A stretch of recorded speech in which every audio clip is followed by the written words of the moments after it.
ꯃꯌꯥꯝꯕꯨ ꯊꯣꯏꯕꯤ ꯀꯩꯁꯥꯝꯅ ꯇꯥꯔꯥꯝꯅ ꯑꯣꯛꯆꯕꯒ ꯂꯣꯏꯅꯅ ꯈꯨꯔꯨꯝꯖꯔꯤ꯫ ꯉꯁꯤꯁꯨ ꯃꯍꯧꯁꯥꯒꯨꯝ ꯃꯌꯥꯝꯒꯤꯗꯃꯛꯇ ꯌꯥꯝꯅ ꯅꯨꯡꯉꯥꯏꯔꯕ ꯐꯨꯡꯒꯥ ꯋꯥꯔꯤ ꯑꯃ ꯄꯨꯗꯨꯅ ꯂꯥꯛꯆꯔꯤ꯫ ꯋꯥꯔꯤ ꯑꯁꯤꯕꯨ ꯏꯕꯤꯔꯛꯄꯅ ꯌꯨꯅꯤꯁꯟ ꯂꯥꯏꯈꯨꯔꯥꯝ꯫ ꯍꯧꯖꯤꯛ ꯃꯌꯥꯝ ꯄꯨꯟꯅ ꯋꯥꯔꯤ ꯑꯁꯤ ꯇꯥꯃꯤꯟꯅꯔꯁꯤ꯫ ꯃꯇꯝ ꯑꯃꯗ ꯆꯥꯎꯔꯕ ꯆꯤꯡ ꯑꯃ ꯂꯩꯔꯝꯃꯤ꯫ ꯆꯤꯡ ꯑꯁꯤꯒꯤ ꯃꯅꯨꯡꯗ ꯅꯨꯄꯤ ꯑꯃꯈꯛ ꯃꯈꯣꯡꯅ ꯆꯠꯂꯤ꯫ ꯑꯁꯨꯝ ꯆꯠꯄꯅ ꯆꯤꯡꯅꯨꯡ ꯑꯗꯨꯗ ꯐꯅꯌꯥꯝ ꯁꯥꯡꯅ ꯆꯪꯁꯤꯜꯂꯤ꯫ ꯅꯨꯄꯤ ꯑꯁꯤ ꯍꯦꯛ ꯌꯦꯡꯕꯗ ꯃꯁꯛ ꯃꯇꯧ ꯌꯥꯝꯅ ꯐꯖꯩ꯫ ꯃꯍꯥꯛꯅ ꯁꯦꯠꯂꯤꯕ ꯐꯤꯖꯣꯜ ꯑꯗꯨꯁꯨ ꯑꯗꯨꯛꯀꯤ ꯃꯇꯤꯛ ꯐꯖꯩ꯫ ꯐꯤꯖꯣꯜ ꯐꯖꯕꯤ ꯁꯦꯠꯄꯤ ꯅꯨꯄꯤꯗꯨꯅ ꯑꯁꯨꯝ ꯃꯈꯥ ꯇꯥꯅ ꯆꯪꯁꯤꯜꯂꯛꯂꯝꯃꯤ꯫ ꯎꯃꯪ ꯑꯗꯨꯗꯅꯤ ꯂꯤꯟ ꯂꯥꯕ ꯑꯅꯤꯈꯛꯅ ꯂꯩꯕꯥꯛ ꯃꯈꯥꯗ ꯑꯁꯨꯝ ꯁꯤꯠꯇꯨꯅ ꯂꯥꯛꯂꯝꯃꯤ꯫ ꯃꯈꯣꯏ ꯑꯅꯤꯅ ꯐꯤꯖꯣꯜ ꯐꯖꯕꯤ ꯁꯦꯠꯄꯤ ꯅꯨꯄꯤꯗꯨꯕꯨ ꯍꯦꯛ ꯎꯔꯝꯃꯤ꯫ ꯂꯤꯟ ꯑꯃꯅ ꯍꯥꯏꯔꯛꯏ, "ꯏꯇꯥꯎ, ꯑꯁꯤꯗ ꯆꯠꯂꯤꯕ ꯅꯨꯄꯤꯁꯤꯕꯨ ꯀꯅꯥ ꯑꯣꯏꯔꯕꯖꯥꯠꯅꯣ?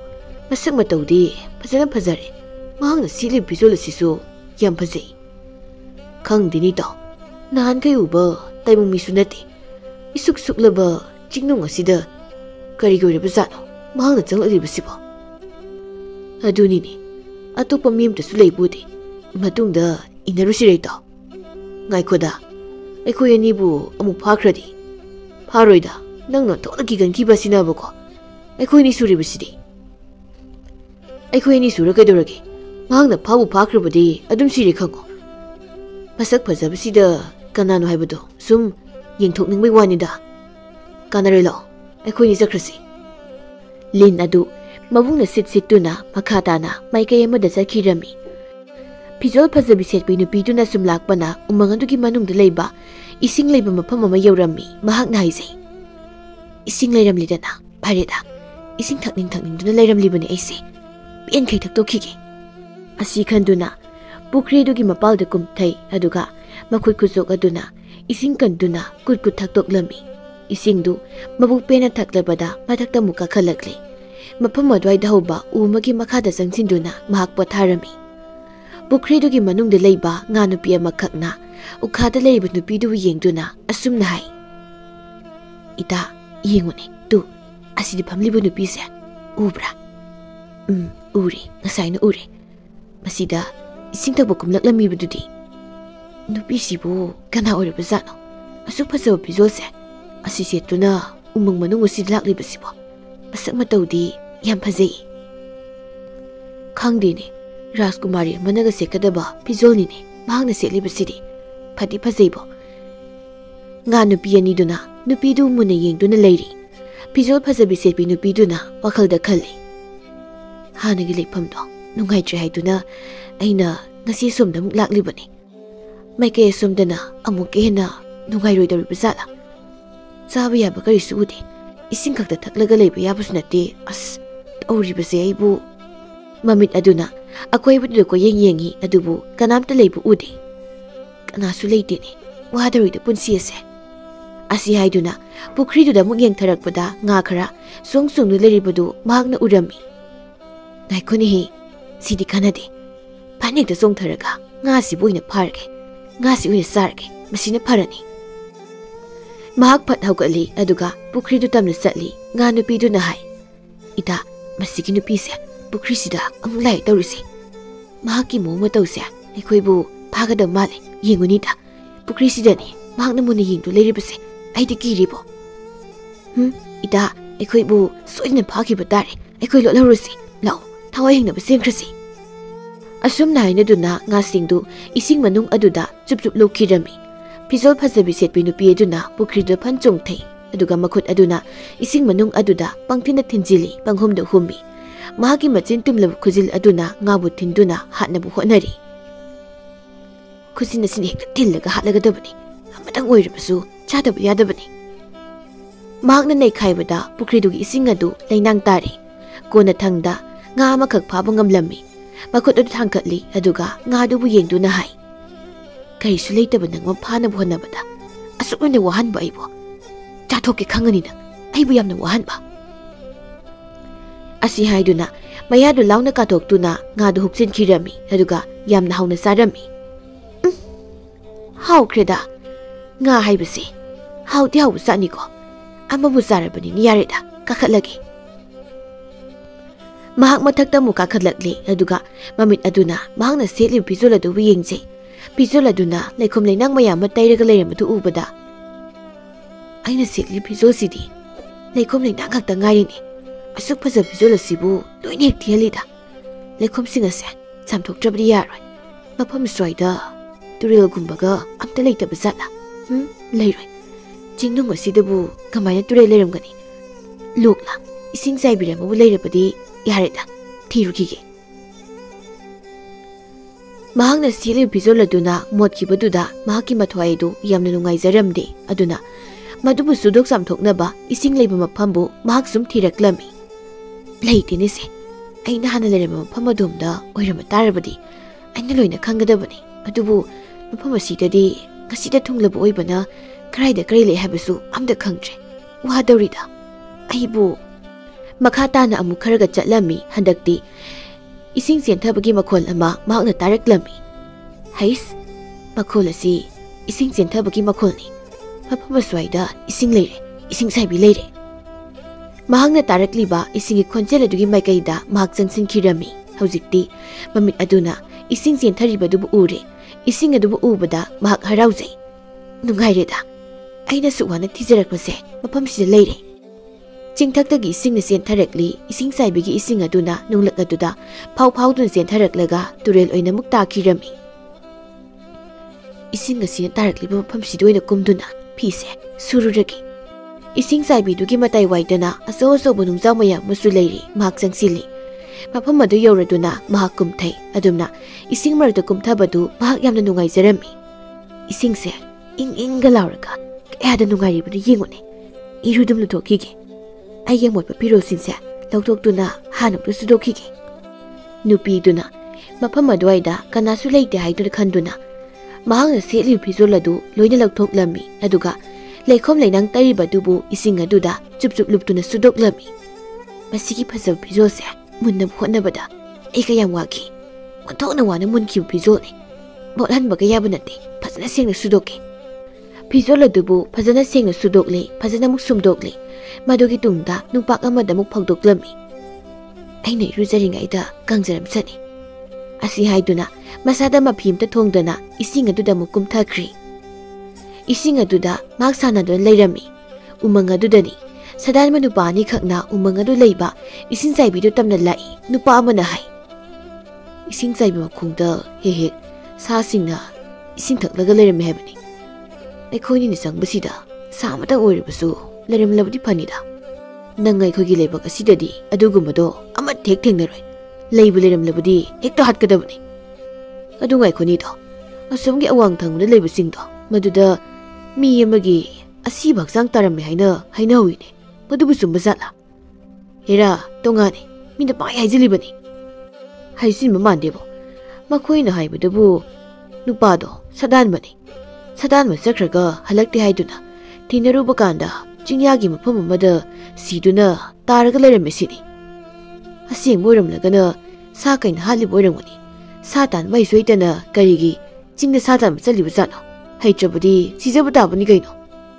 ꯑꯗꯨꯅꯤꯅꯦ ꯁꯗꯥꯟꯕ ꯀꯥꯏꯁꯦ ꯑꯔꯥꯏꯕ ꯁꯤꯟꯐꯝꯅꯤ ꯅꯠꯇꯦꯀꯣ ꯊꯋꯥꯏ ꯑꯁꯦ ꯈꯨꯕꯥꯛꯇ ꯍꯥꯞꯂꯒꯅꯤ ꯆꯤꯡꯅꯨꯡ ꯃꯅꯨꯡ ꯑꯁꯤꯗ ꯀꯣꯏꯐꯥꯎ ꯐꯥꯎꯗꯨꯅ ꯆꯠꯂꯤꯕ ꯑꯔꯥꯏꯕ ꯅꯠꯇꯦ ꯍꯥꯏꯔꯤꯕꯁꯤꯅꯤ ꯄꯪꯂꯕꯗꯤ ꯁꯤꯖꯔꯦꯗꯅ ꯑꯩꯈꯣꯏꯗꯤ ꯁꯥ ꯀꯩꯗꯣ ꯑꯩꯈꯣꯏꯒꯤ ꯃꯥꯡꯁꯤꯗ ꯊꯣꯛꯂꯛꯎ ꯍꯥꯏꯅ ꯍꯥꯏꯔꯤꯕꯅꯤꯅꯦ ꯑꯁꯨꯝꯅ ꯃꯈꯣꯏ ꯑꯅꯤ ꯋꯥꯔꯤ ꯁꯥꯗꯨꯅ ꯑꯁꯨꯝ ꯂꯥꯛꯄꯅ ꯏꯁꯤꯡ ꯆꯥꯏꯕꯤꯗꯨ ꯌꯧꯁꯤꯜꯂꯛꯂꯝꯃꯤ ꯅꯨꯄꯥ ꯑꯃꯅ ꯏꯁꯤꯡ ꯆꯥꯏꯕꯤ ꯃꯈꯣꯡ ꯑꯗꯨꯗ ꯍꯥꯏꯐꯦꯠ ꯌꯦꯡꯂꯨꯕ ꯃꯇꯝꯗ ꯅꯨꯄꯤꯒꯤ ꯁꯕꯥꯟ ꯃꯥꯟꯕ ꯑꯃ ꯂꯩꯔꯤꯕꯗꯨ ꯎꯔꯛꯂꯝꯃꯤ ꯃꯍꯥꯛꯅ ꯍꯥꯏꯔꯛꯏ ꯏꯇꯥꯎ ꯇꯨ ꯑꯁꯤꯗ ꯑꯝꯇ ꯌꯦꯡꯉꯨꯅꯦ ꯀꯩꯗꯧꯔꯒꯦ ꯁꯤꯕꯣ ꯏꯁꯤꯡ ꯆꯥꯏꯕꯤ ꯃꯈꯣꯡꯁꯤ ꯂꯩꯔꯤꯕ ꯅꯨꯄꯤꯁꯤꯕꯨ ꯃꯁꯤꯕꯨ ꯍꯩ ꯅꯨꯄꯤ ꯅꯠꯇꯕ꯭ꯔꯣ ꯁꯤꯕꯣ ꯃꯥꯅꯤꯗ ꯅꯨꯄꯤꯒꯤ ꯁꯕꯥꯟꯅꯤ ꯃꯁꯤ ꯍꯣꯏꯅꯦ ꯏꯇꯥꯎ ꯃꯁꯤ ꯅꯨꯄꯤꯅꯤꯅꯦ ꯃꯐꯤ ꯃꯔꯣꯜꯁꯨ ꯑꯃꯠꯇ ꯌꯥꯎꯗ ꯃꯥꯜꯂꯤ ꯀꯔꯝꯕ ꯅꯨꯄꯤ ꯑꯣꯏꯔꯕ ꯖꯥꯠꯅꯣꯅꯦ ꯃꯁꯤꯕꯣ ꯂꯝꯍꯥꯡ ꯑꯁꯤꯗ ꯑꯁꯤꯒꯨꯝꯅ ꯂꯩꯔꯤꯕꯁꯤꯕꯣ ꯂꯝꯍꯥꯡ ꯑꯣꯏꯕꯒꯤ ꯀꯅꯥꯁꯨ ꯂꯩꯇꯦ ꯍꯥꯏꯅ ꯈꯟꯗꯅ ꯇꯧꯔꯤꯕ ꯑꯣꯏꯔꯝꯒꯅꯤꯗ ꯏꯇꯥꯎ ꯅꯨꯄꯤꯁꯦ ꯍꯦꯛ ꯌꯦꯡꯕ ꯃꯇꯝꯗꯁꯨ ꯁꯕꯥꯟ ꯀꯥꯏꯁꯦ ꯐꯖꯅ ꯆꯨꯝꯅ ꯎꯏ ꯑꯃꯨꯛꯇ ꯆꯪꯁꯤꯜꯂꯨꯁꯤꯗꯅ ꯍꯣꯏꯅꯦ ꯑꯩꯁꯨ ꯆꯪꯁꯤꯟꯁꯤꯔ ꯍꯥꯏꯅ ꯈꯜꯂꯝꯕꯅꯤ ꯏꯇꯥꯎ ꯂꯥꯛꯑꯣ ꯑꯁꯤꯒꯨꯝꯅ ꯂꯩꯔꯤꯉꯩꯁꯤꯗ ꯍꯦꯛꯇ ꯆꯪꯁꯤꯜꯍꯧꯔꯁꯤ ꯅꯨꯄꯤꯗꯨꯒꯤ ꯑꯣꯏꯔꯤꯕ ꯁꯛꯇꯝ ꯑꯗꯨꯕꯨ ꯎꯕꯗ ꯅꯨꯄꯥ ꯑꯣꯏꯕ ꯃꯈꯣꯏ ꯑꯅꯤꯒꯤ ꯃꯊꯃꯣꯏ ꯑꯗꯨꯗꯤ ꯃꯊꯨꯝ ꯃꯔꯥꯡ ꯍꯧꯔꯝꯃꯤ ꯃꯈꯣꯏ ꯑꯅꯤ ꯁꯨꯝ ꯆꯪꯁꯤꯜꯂꯤ ꯁꯣꯝꯗꯅ ꯏꯔꯨꯖꯔꯤꯕ ꯅꯨꯄꯤꯗꯨꯒꯤ ꯃꯅꯥꯇꯣꯟꯗ ताइबंग मिनम नमलक्लम्मी मनमसिदी ताइबंग मिगी मनमनिना मफम स्वाइदा ताइबंग मी लाक्ले मफम स्वाइदा ले ताइबंग मी लेरे ममाई अदु सत लेथोरई महांगना येंथोरकपदा नुपानी खकना महांगना लेरिबा मफम अदु तमना लाक्लिबदु महांगना उरम्मी मपुकनिंगदा खल्ली नुपानी सि ओइरेको मखोय अनि चंगसिलक्लिबसिदी अइना लेरिबा मफम असि तमननिना अई मफम असिदा कुइना लेबा यात्रे नुंगमरक असिदा हेक्ता लुमलगे नुपानी सिबु हातुन हेक्ता सारगे असुमना खलदुना पुक हौगतुना नुंगमरक अदुदा चंसिलम्मी अदुगा महाकी फजब पिजोल अदुबु अमुक सेचिलम्मी मफम चाना महाक लुमलगा लेखिरम्मी नुपा अमना हाइरे इताउ नुपिदु लेरमजेनी अमदुना अमुक हाइ सोमगी नुंग लेरिबा सोमदा चेंसिंख्रिबदुदी अखोय लाकपसे महाकना सोदे उरमगनी अखोय लाकपसिदा चेंसिंदुना लोटपो ओइरिनी अदुबुदि महौसानी कैनो नुपीसे अखोयनिना हाइबदा सोदे यागनी अदुनि ताउ महाक नाथोगनखिबा यादेको अइना सोमदगी थचिलके नंगना असोमनि थचिलो अदुगा हेक्ता फाउरसी होय होय नुंग अमगी मरुमदा महाक सोइदन लुम्बा लेरमकिनी चंगसिला चेक्ता मखोय अनिदु वांगमु वाम खाइदोकनादुना नुंग अदु लेरिबा मफम अदुदा चंगसिलक्लम्मी नुपीदुना अमुकसु खल्ली नुपानी सिदा अइबु फानबा चंगसिलक्ले फै अइना ngamle नखोय नि बहातुना अइगी इचिंजा ओइगनी नखोयना ngamle अइबु पाउ अइसे नखोयनादि ताइबंग मी अमा मालमगनी अदुबैदि हिंसाबिनी ताइबंग मीबु हिंगना साबि हिंसाबि खांगनी नखोयनी नुंगमरक अदुदा तासिनदुना यामना हाइना सिंगना लुमलगा लेरम्मी सोमदना ममांगलोम थांगबदा चंगसिलक्लिबा नुपादुना चेप्था सेप्था नुंगमरक अदुदि येंगलम्मी लेइदिनि सिरेसो महांगना सेंसिंखिबदुबु मसिदे नतब्रने मानिदा दुगा खदोमना लुमलिबु जानो उथों नाइना लुमख्रेदा नुपादुना हाइफेट मंगकतो पाक्थादुना अमुकसु येंगलम्मी मदुदा फजब फिजोल अमा लेरिबदु महांगना उरम्मी फिजोलसे नुपीदु सेटपगी फिजोल सोइदा ओइगनी मसिगी नुंग अनि करक्सिदा महाक्ति संगसिनदुना लुमलिबोइरे लुमबुलुमुना असि हाइदुना मफम अदुदा फनसोंसिलम्मी नुपीदुना लुमदु लेरिबदु महांगना उरे हिंसाबि नुपीदु फुहौगतुना नुपादु तमना फनसोंसिली मखोय कुचिना तुम्बदुना नुपादुगी मखौरी सरमपादुदा थिनजिनना हातोकलम्मी नुपादु मखोल अमगा लोइनना लेमाय मखा हाइथखिरम्मी महांगना लाउबगी खोंजेल अदुबु नुपा अमदुना तारम्मी मदुदा महांगना खल्ली अइगी ताउसिना करिगिनो असुकना लाउरिबसिबो नते नुंगनगा नल्लबा जालमाबो खदोमदु लाउख्रिबदुबो नुपीदुनगा थीबा फंगदबने अइबु असि हाइदुना ममांगलोमदा महाक चंगसिलक्लम्मी महांगना चंगसिलक्पदुदा महाका लाक्मिनबा महाकी मताव अदुना सीदुना तारगा लेरिबदु महांगना उरम्मी मतावगे सिबक सांग अदुगी मनाक्ता मदु तमना महाक चेंसिली असुमना हाइजै इतो करिनो नंगा तोरमलिबसिबो खौरी असे इ ngakta ngaire kana toriबनु मसिबो से इतो औ तावगलो असुमना लेरिङै तन्जादुदा हिंसाबि नुपीदुना नुपादुगी मतुंगलोमदगी असौबु नुंजाव अमना नुपादुगी मकोक अदुदा साफु कना थारम्मी मदु नुपादु लेमाय दाइथख्रे मखोय अनिमक मफम अदुदा पुलप सिरे असि बक्सांग अदुबु उबदा हिंसाबि नुपीदुदी यामना हराउजरम्मी नोकना नोकनाइरे नुंगाइरे दंग सिदि असि बक्सांग नि फंगलबा इपुक असे पेनबा मकै चाबा यारनिदो ताइबंग मेगी आहावबा सादुम असे चारक्तबा कुइरबनी ए लोइना चाथोकलगे फिजोल फजबि सेटमी नुपी हिंसाबिदुना नुपानिदुगी असि बक्सांग अदुबु सादुम फकफकतुना सारम्मी नुमित निनीगी मतुंगदनी उखादना फिजोल फजबि सेटमी नुपी हिंसाबिदुना फमलगा लेरि उथक्ता तोंगदु लेरिबा उसेक मतै मनाव अनिदुना हिंसाबिदु मुना येंगली अदुगा उसेक अमोमदु नाइरे नुपा तु मसिदा लेरिबा नुपीसिना सिलिबा फिजोल फजबसे असिगुम्बा अमताइगिसु लेबियुबा उसेक लाबदुना खुम्मी करी हैबा नुपी ताइबंग मीना सेलिबा फजब फिजोल असिबु नंगिसु लेबियु हैबा नते नंगोना सेटपबु याबु यागद्रने करीगी यादनी लेइदा लेबियु सेटपगिदी आइना थोकपा तौगी होय होय आइना सोइना लेबिगनी महांगना सेलि फिजोल असिदी मसिदी फति फजी है यामना फजे आइदी यामना पामी अदुबु नुपा मसिगी नुपीसे ताइबंग मीदी नते हिंसाबीनी हिंसाबी करी हैबा ताइबंग मी नते हिंसाबीनी हैबा नंग ना हारिबसिबु सेंगलब्रो असेंगमनी अइना हाइसे चुमलबनी नंगदी मतौ करमना नुपीसिबु हिंसाबीनी हैबा खंगलिबा मरमदो अइगोंदौ तायुने अदुबुरो अइना नहानदो इसिंग साइबी सोमदा इसिंग खौरांगे हाइदुना इसिंग थकबा चटपदुदा नुपीसिना नुपानी बो हालिबा अदुगा मी यक्सांग अदुबु सेसेतुना सारिबा ओंथोकना किजरे दैदी नुपी नंगे सिगुम पिजोगा लेरोय मता ए कहिगिनो मदुदी नंगबो हुजिकता लेबिगनि हाइन हाइकिबु नत्रो हिंसाबिना सेपि पिजोलसिबु नंगना करम हाइना अमु सेकदोरिबनो नंगसु मागुमना हिंसाबि ओलग हारिब्रो नंग यामना पामलब्रबा मागे सिगुम पिजोल सेलबदी आइसु मागुमना हिंसाबि ओलद्रो हाइसिबो ओनगदोइनी मादौना ताइबंग मिसाबि हिंसाबि ओनगदोरिबनी अदुम नंग तौरबदी नंग आई अदुम खाइनरे खंगो नंग लेमिनबा आई सुगम हेंगमोय नुपा आई नंग खाइनबा ngamloi हिंसाबि सिगी पिजोलसे आई अमता पामजे असिगुमबगा अमता लेबिरगनो अदुनेबा लाओ अमुन ओइ सारुसी एखोयनी असुम नाइनदुना मखोय अनिदु मफमदुदगी पुना पाइथोखिरमी मतम खराउ जिंख्रबा मतुंगदनी हिंसाबि नुपीदुना अमुक असुमना वाखल खल्ली फमसिदा आई असुम लेथरबदी मसिना कैसु कानरोय ताइबंग मीना खुंदाबा मफमदोइना आई चख्रगे युमला खुलक्ता लोना लोना चतुना अफंग फंगबोइना हुरालुरगे मीबु फंगले मी हेक्ता फारगा पुरगे असुमना खल्लदुना हिंसाबि नुपीदु मफमदुदगी थोरकले ताइबंग मीना लेबा खुलतमना महक लाकले महंगना सेलिबा फजब फिजोलदुगा लोइनना महक चली असुम चटपना खुलदु योसिलकले महंगना खुलदु योसिलकपा मतमददी नुमिसु तासिनखिरमी महंगना खल्ले नुमिसु तासिनख्रेने फनदुम फरे येना खलुखादा फाउ फाउदुना करी करी लेबगे हाइबदो हेक्ता येंगलगे चादा थक्तबना कुइबने इपुकसे लामबने याद्रबने अमम्ब मरक अदुदा महक चंगसिलमी युम अमदा हाना संगसिनबा हौई युम अदुदगी येना खारोमदा मखोंग अदु थांगदुदा चंगी अदुगा कोयंग कोयंग येंगी महंगना सुम येंगलकपसिदा येंगोन अमदा येन खर याउदु लेरिबदु महंगना उरमी येनिनि हे येंगोल असि याउरिबसिदे ngasiगidi masigi yensi oina hekta hukrage asi khanduna yengon adu tamna sangsilami makhut adu thingzinduna yen amu tap langna pharami adumna tawbududa yengon adu leriba yensingdu makhul thokna khonglaklami imungda leriba nupa aduna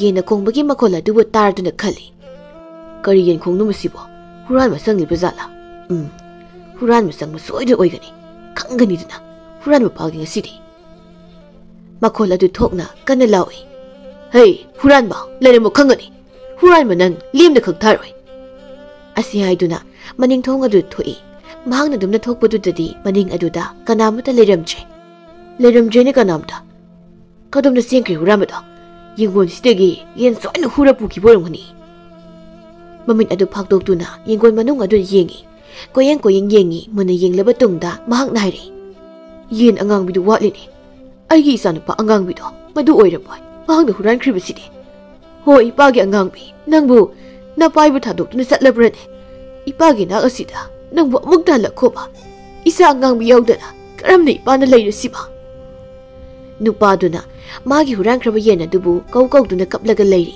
somdana hingsabi nupiduna makhuta pariba yena dubu chena paiduna thuna yangna chelakpada mahangna sitliba phajab phijol adu sambal panduna khara segairami hingsabi nupina segai phijol adu yengduna haizai o aina so khoidajana sesari phijol ase segairabako onthokna pamukhreda asu phajab phijol asibu segaiduna lemna manghan pe yabro masipumna ma ase masigi yena sina thokan mangakdane mahangni he khongbadagi imungda leiba mapuduna tarduna kana larakpani mapudu tholakpa tare haiduna aisu kanekta chelakpani amambasida samba leibase amatu uhuje hojiti kari sare loya segari se nangna sathoklaga phagadabani asumna haiduna mahangna pariba yena dubu makoi khujin aduna thindatuna hogairami aduga yena dubu phakphakuna sarami madubu sana chingtamna muk chatkirami mathangi numini chingda satan manupa ahum khakna puna laklami Jingnung aduda makhoi ahum changsilami nupa aman hairi. Ito, aidi sigi maphamse changma kibu kiribani. Tasengna mafam asomda ai changningrabani. Kari tawbagi nune nangbo somda kari lege. Nahanmu ising chaibi makhongda asiba hachang anigi sarupa lang leirambado madugi pawdo itawonisu khangbiribu natro. Hoine nungjaw marak aduda asiba hachang ani dugi I thokleba sarupa lang ani duna taraga leiramkhibagi wafam ama wawalawnakiko. Nupa amana haire madugi misirudi sa kaina hatpa soina oiganida letrane. Makhoi ani ni. Makhoi ani da sa kaina hekta henjinba ngamgadaba nate. Aidi yam singnaibo. Adu natragana taibang mibu hatpa ngamba atokpa jibaga leiba jatlane. Madumakti aidi thajadebo. Aina sum khanbadadi makhoi anigi marakta ningai sangdanaраktuna makuta painaba kusu kulai singto maduna yanaba soina oiramgani haina bukhali. Maduda makhoi ani muk pulapna siraba. Madudagi makhoi ani gi asibak sangdubu sa kaina muksaba masi oroidrane. Oitokpa yabo pamani madusu. Itaw khoi aikhoibu mafam adomda chasi haribrane. Adomna chaluraga karibu kanagani adugi saru somdoina chumjin chakhisi. Somgi maikaisidi fajanadi songise. Asigumba asongma narak mongsongsidana natro sa kaina leribadubo. Hoi lao changsilasi. Asumna wari saduna nupa ahumdu makhatana changsilami. Makhoi ahumna asum changsilakpasida ukha amada nupi oibi amakhakna mahaki mamangdana taibang mi amagi hachangna thamlaga sadum phakpaktuna charibdu he urami. Nupa amana hairi. Itawani tu. Asi leribase asimtu yengune. Hoine mahaki mamangda leribasibu taibang mi hachangna tabrane. Manida. Mani. Taibang mi hachangni mase. Taibang mi sadumasibu mahakna phakpaktuna sarini sidi. Hoine kayadana yengune. Itaw masigi nupisi hingsabi kaina hainabado madu soida oigani. Taibang mi amana asumna tawba khak haunade. Taw masigi hingsabi nupise nanthokhankiba yadeko. Nahanmu ising chaibida mi ani sidu leramaduso mahakna asumna toklamkiba soida oigani. Itaw nakhoi tendo paikhalo nupisibu kaptuna hatsi. Hoi taw asi haiduna makhoi ahumna makhoi gi ten adubu pudoktuna tenjai amaga mapa tamduna leirari. Itaw hita kaplasira amuk kapada panabu kapuko somdana ukhaduda phajab phijo set bihingsabi nupiduna mahaki mamangda leiriba taibam migi hachang adudagi chadum maset phaktuna sari. Si mangaidana nungaiba haibado masigu umangase aigini mapam ase changlakpa taibam mi singbo aina loina phaduna asumna sagani hingsabi ai nungaire. Mahangna seli bijol aduda taibang mi adudagi tholakpa iduna sudu leribadu madumu urami. Aigi phajarkhaba bijol ase I asina amuk surina tawribase. Leikhom leinang amuk bak sambalda panduna amuk segai I amuk tai. Masida senabada ai wareda ising saibida satuna amuk sudoktrabadi yaroi. Nupa aduna mahaki tenjai adubu mapasumna tamduna hingsabi nupi adu tamna kaplammi. Mahaki tenjai aduna hingsabi nupi adugi mathabang apa aduda chapchani yunglammi. Hingsabi nupi duna kanano aingonda ten kaplabisi kanano ayu thabak asida tenjai ni yungdu leikre onthokna nakreda. Asi haiduna makhuna mathabakta yungliba tenjai adubu paiduna phatsatoi. Mahakni satokpaga atopa tenjai amanamu yungsilai. Nupa ahum aduna ten adu mari kaplami. Tenjai mayam aduna hingsabi nupiduda loina yunglami. Kona thangdadi hingsabi nupidu sirami. Nupa amana ito hingsabi nupisi siri. Hingsabi nupidu leimaida haithakre. Ito manaksida changsinu yengusi. Siramdrabadi tawsina moiramadi. Thanga doina payo aikhoyam suribasidi mahakna karisu tawba ngamloi. Makhoi ahum madu thang oina paiduna hingsabi nupiduna siduna taraga leriba mafamdu tamna sangsilami. Makhoi ahumna yengbada hingsabi nupidu adumuk siri. Ito siri tasingna siri. Mahake sibu sangse libak manungda phumjingrasi. Asumna hainaduna makhoi ahumna mafam aduda lebak tawrami. Lebak tawthoklaba mafam aduda hingsabi nupidugi asibak sang adubu thadaduna phumjinkhirami. Ito masi urabadi yarani. ꯃꯍꯥꯛꯅ ꯑꯣꯏꯔꯦꯀꯣ ꯅꯍꯥꯟ ꯃꯈꯩ ꯑꯩꯈꯣꯏ ꯇꯥꯏꯕꯪ ꯃꯤꯕꯨ ꯍꯥꯠꯂꯝꯂꯤꯕꯁꯦ ꯀꯌꯥꯗ ꯐꯠꯇ꯭ꯔꯤꯕꯅꯤ ꯌꯦꯡꯉꯨꯅꯦ ꯃꯍꯥꯛꯅ ꯐꯠꯇꯕꯒꯤ ꯍꯧꯖꯤꯛꯇꯤ ꯃꯍꯥꯛ ꯁꯤꯖꯔꯦꯗꯅ ꯆꯤꯡꯅꯨꯡ ꯑꯁꯤ ꯂꯣꯠꯇꯨꯅ ꯂꯩꯔꯝꯕꯁꯨ ꯆꯥꯏ ꯃꯁꯤꯗ ꯀꯨꯏꯅ ꯂꯩꯊꯕ ꯀꯥꯟꯅꯗꯦ ꯑꯩꯈꯣꯏ ꯑꯍꯨꯝꯁꯨ ꯁꯥ ꯑꯃꯨꯛꯇ ꯇꯥꯜꯂꯨꯈꯤꯁꯤ ꯉꯁꯤ ꯅꯨꯃꯤꯠꯀꯤ ꯁꯥ ꯑꯃꯇ ꯐꯥꯗ꯭ꯔꯤꯕꯅꯤ ꯑꯁꯨꯝꯅ ꯍꯥꯏꯅꯗꯨꯅ ꯃꯈꯣꯏ ꯑꯍꯨꯝꯗꯨ ꯃꯈꯥ ꯇꯥꯅ ꯁꯥ ꯇꯥꯟꯕ ꯆꯤꯡꯅꯨꯡ ꯑꯗꯨꯗ ꯆꯪꯁꯤꯟꯈꯤꯔꯝꯃꯤ